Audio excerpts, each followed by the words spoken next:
Well, happy horror days, Internet. I'm back today to talk about another Christmas horror film. And yes, I really enjoy Christmas horror films. The hard part about the Christmas horror genre is you don't really get too many films that fall in the in-between category of really enjoyable.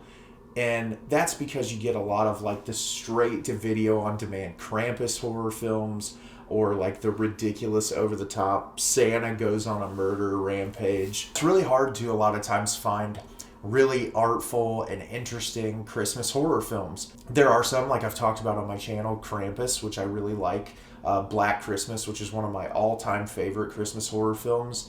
And I'm always looking for new ones to add into the rotation. And so I was on Shudder recently, and I noticed that they dropped a new film called The Advent Calendar. And I decided to take a risk and watch this movie, and I really enjoyed it. And it is definitely a movie I could see myself revisiting around the holiday season. The Advent Calendar is directed by Patrick Ridremont and tells the story of Eva, who's an ex-dancer who's paraplegic and unable to walk. And her friend Sophie comes over one evening and gives her an antique Advent calendar before Christmas. Each day has a key that you open up and get a candy. And there's 3 rules to the calendar. You have to eat every candy. If you don't eat every candy, you'll die. If you don't follow the rules, you'll die. And if you throw it away, you'll also die. And every night at midnight, the calendar sounds.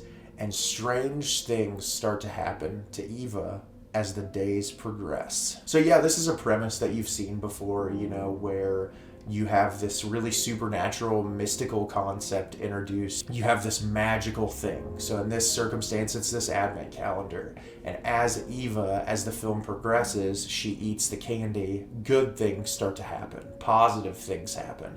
But there's also repercussions that come with the positive things that happen. And that's obviously a story as old as time. You read books, you see things.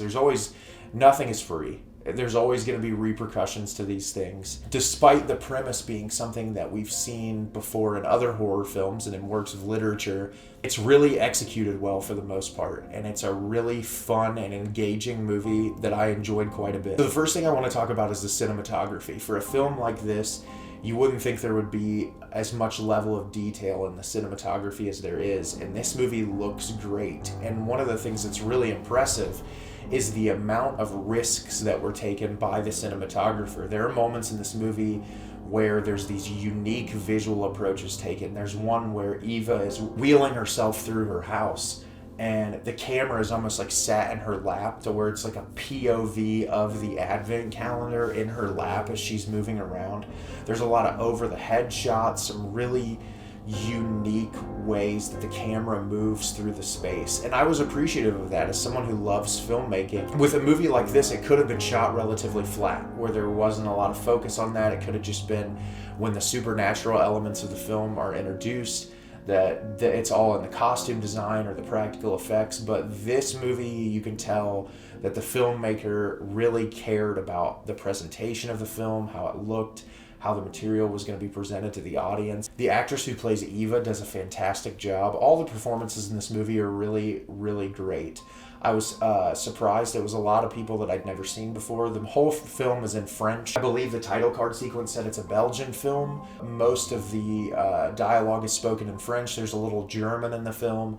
But all of the performers are really great in this. And what I really liked about it especially is you have Eva's character who's clearly going through a lot already. She's paraplegic, she was a dancer, and she was in a car accident and lost her ability to do the thing that she loves. And she's also dealing with her father, who is losing his mind, essentially, to where he can't really talk to her anymore. She has a stepmother who is just an awful human being, and she's treated really horribly for the way that she is. And it's a really interesting thing, because in a movie like this, you could have it to where she's simply a woman in a wheelchair and there's nothing else that goes along with it. There's this element of exploring her character as a whole and all of the different struggles that she has to go through because of this horrible thing that happened to her in her life. And it adds a deeper psychological element to where, when the Advent calendar is introducing these things to her that can make her life better, and the decisions that she's going to have to make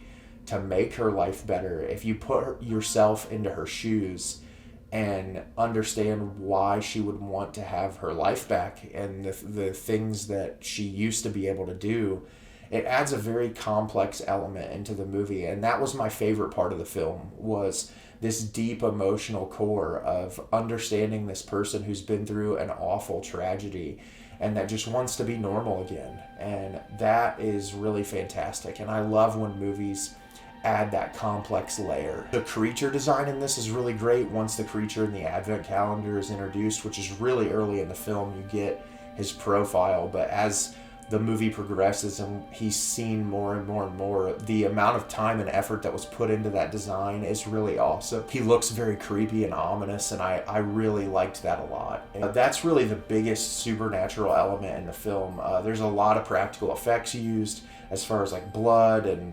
those type of things, but the creature design in it was really great. If I had any problems with the movie, towards the third act, some of the stuff becomes a little muddled. When certain information is introduced about rules of the Advent Calendar and the way certain things are supposed to work, it was a little confusing to me at times where certain information just wasn't explained completely. And I think there's a way that you as an audience member can piece together specific information about the Advent Calendar to where it's not going to take away from the experience. It didn't make the movie terrible for me by any means, but I do feel like the first half of this film is a lot stronger than the second half. Even the third act, the conclusion of the film, it's a little rushed. You're left with an open-ended ending to where you as an audience member can decide what happened. And I don't dislike that in films. I do like movies that you can piece it together, but in this circumstance, I don't know, something about it just felt rushed. The writing felt a little sloppy comparatively to the beginning of the film, and that was a little disappointing, but it didn't take away from the experience of the film for me. I still really enjoyed this movie. I think that it's really an engaging and entertaining horror film, especially a holiday horror film, which they're difficult to come by. There's some really so bad it's good horror holiday movies.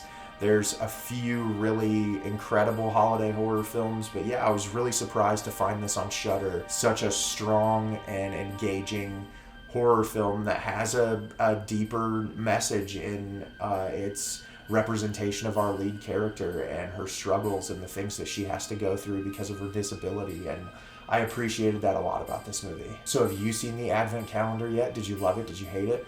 Leave me a comment down below and let me know what you thought. I thought this was a really great movie, and I'm really glad I decided to just click on it and watch it. It was really fantastic. As always, if you could like the video and subscribe to the channel, helps me out a lot, lets me know the type of content that you're looking for.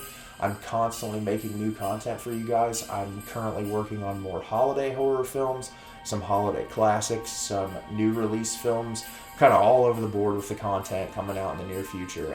As always, Internet, thanks so much for watching and have a great rest of your day.